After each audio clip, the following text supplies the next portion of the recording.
So I've known you two for, wow, more than 20 years, maybe, since Senate Democratic leadership, House Republican leadership.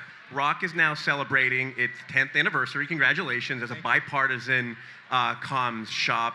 Tell us how that sense of bipartisanship has evolved over the last decade. You want to kick us off? I think a lot of people would say that bipartisanship is dead. I would say that it's just a little bit harder to find. I look at it in 3 different levels. On the congressional level, we're still passing bills in the Senate. You need 60 votes to do so. There's still, bills being passed out of House suspension with large majorities, but there just aren't as many members that are coming to Washington, D.C. and wanting to talk about doing things in a bipartisan way. And then I look at it from the media perspective. You don't get a lot of clicks for talking about, Democrats and Republicans working together. It's usually about the opposition. But one thing that I think that hasn't changed over the last 10 years is our clients. Our clients are a mixture of Fortune 500s, trade associations, nonprofits, and they're all trying to tell a story in a very cluttered environment, in a very noisy environment. And we always say they don't have Democratic problems or they don't have Republican problems. They have Congress and administration problems. And whether it is their belief that there's too much regulatory burden in a Democratic administration, or that the chaotic decision-making of this administration, we're helping them tell their stories to both Democrats and Republicans. So that hasn't changed. I mean, even though regular order isn't necessarily bipartisan, the town still is. Well, listen, first of all, I just wanted to say thank you so much for having us. We enjoy working with Axios every single day. I enjoy working with both of you. I would say Rodell and I actually met in the Senate when we were spokespeople he was the spokesperson for a Democratic leader, I was for a Republican leader, and the national media brought us together. And we had the idea of creating a bipartisan firm to get the best of the left communications and the right communications underneath one roof to serve our clients. And it's been truly effective through those 10 years. That's 3 presidents, 1 elected twice, 5 speakers of the House, numerous Democratic and Republican majorities, and 1 pope, by the way. Let's dig into the media landscape. Carolyn and Mike touched on that a little bit. How do you characterize it now in 2025 in the second Trump era? Yeah, absolutely. In the first Trump era, dominant media reigned supreme. Now it does not. Now there's a proliferation of media, of new media, of partisan media, of influencers. Look, the mainstream media is still there, and they're still really important, especially for our clients to get their messages out. But we have more opportunities now to express the policies of our clients, to help them win their policy campaigns by utilizing social media, by utilizing influencers and media that never existed before, like Axios. This is almost the same way that Caroline talked about it, how opening up the Oval Office, opening up the White House briefing room to the additional outlets is another way to get that message out. You're approaching it the same way with the folks you talk to. Dan. Yeah, that's exactly right. We do a surround sound effect. Republicans, Democrats, consumers, voters who care about particular issues. We figure out how to thread the message so that they can all grab it at the same time and appreciate it. Let's talk about my favorite thing when I meet with comms professionals. Tell me about your nightmare scenarios. What are the crises that you're preparing clients for, and how have those changed in the last 5 or 10 years? It's to expect the unexpected. So we do a lot of tabletop exercises, crisis manuals for our clients. And, I think about some of the things that we were preparing them for 5 years ago, and I think about some of the things that we're preparing them for now. And 5 years ago, if we would have said hey, the president might just one day just decide to name check you just because saw something in the news and just decides to name check you. On his own social media platform. Exactly. They would have laughed at us. Our clients would have been like, no, that's never going to happen. Now, this is something that we're preparing folks for all the time. It's not necessarily so much like, listen, it's not about this issue or that issue, but it's about having your T's crossed and your I's dotted. Are you buttoned up? Do you have a crisis? If this happens, who's the first call? Who's the second call? Who's taking the message? Who's your spokesperson? So we're just helping people refine how best to respond, especially because the media is so chaotic, and it is every 30 seconds there's something new. It's sort of, you can't write a list of everything that could possibly happen because, who knows? Expect the unexpected. Mm-hmm. It seems like having a playbook ready to flip into, to jump into action at one of these crazy things. suddenly shows up on your plate. That's exactly.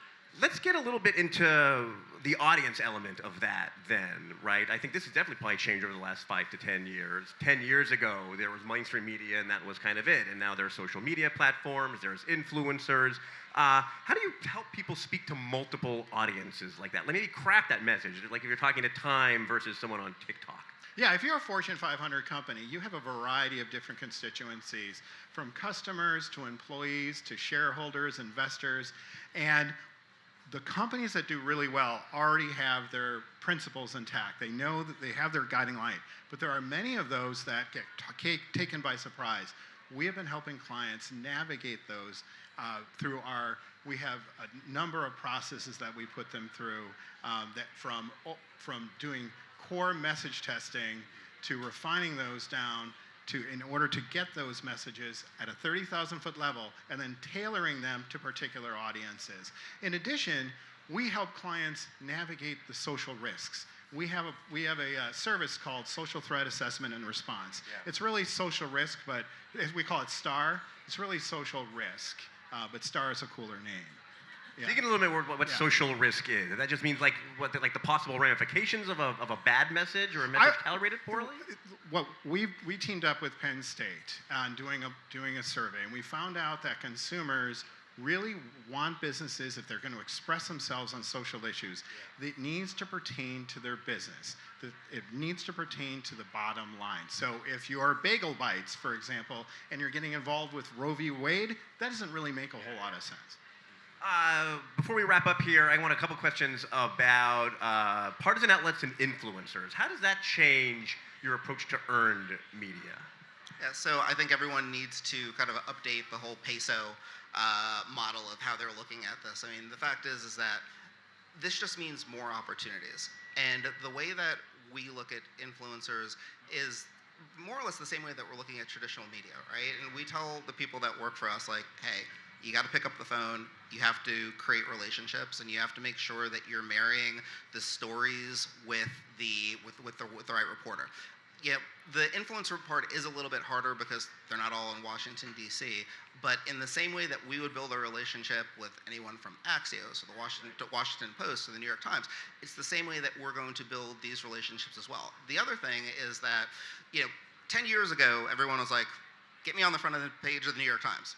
And now it's like, everyone, get me on Joe Rogan. And it's like, well, those are likely not going to happen. However, there is a burgeoning class of influencers that are that next level below and that next level below, and they're going to be here for a while because I think there's a large market for this going forward. I don't think this stops with this administration. I don't think that these people are going anywhere. So our advice to our clients is, let's start with those relationships. Maybe we're not starting up here, but we're starting here in the middle because these folks are going to continue to gain followers and gain influence and are going to be extremely important for you, maybe not today, but down the road. Yeah, right. Also, I'd like to say influencers are now more than often driving the news stories that the mainstream media then covers, as opposed to before when influencers were reacting. One thing that government affairs agencies come to us with is the fact that the Trump administration is really doesn't care as much about lobbyists as other administrations do. And so they're looking to us to help change the environment around policymakers, around the staff, and the Trump administration looks at influencers. They care about the niche partisan media. We know how to get to them. We mapped it out. And we've surveyed the Trump administration, actually. It took 2 weeks to do. It usually takes 2 days. But we figure out what they're reading, what they're seeing. And it's really helpful for our clients to help who are trying to navigate that fog that's going on right now in Washington. That's super interesting. It's like another just like an outlet like any others to follow. Before we get the hook here, in true Axios style, I want to end on one fun thing. Let's keep it on the influencer angle. What's your favorite online influencer? All right, so it's not political at all. Anyone? I actually try to stay away from.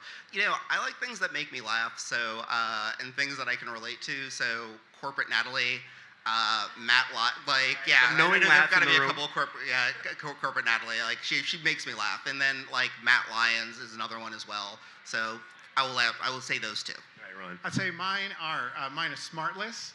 I love Jason Bateman and Will Arnett and Sean Hayes. They're absolutely hysterical, and we're around the same age range, so I can kind of get what they're doing. Also, How I Built This by Guy Raz, who actually profiled your founder, Jim Vandehei, which surprised me. I really enjoy that. And I'm not brown-nosing you guys. That's great. I'll take it anyway. Ron and Rodell, thank you so much for being here. Huge thanks to ROKK for being a part of this and making all of this possible. Stick around for the true star of the show. Eleanor Hawkins is up next.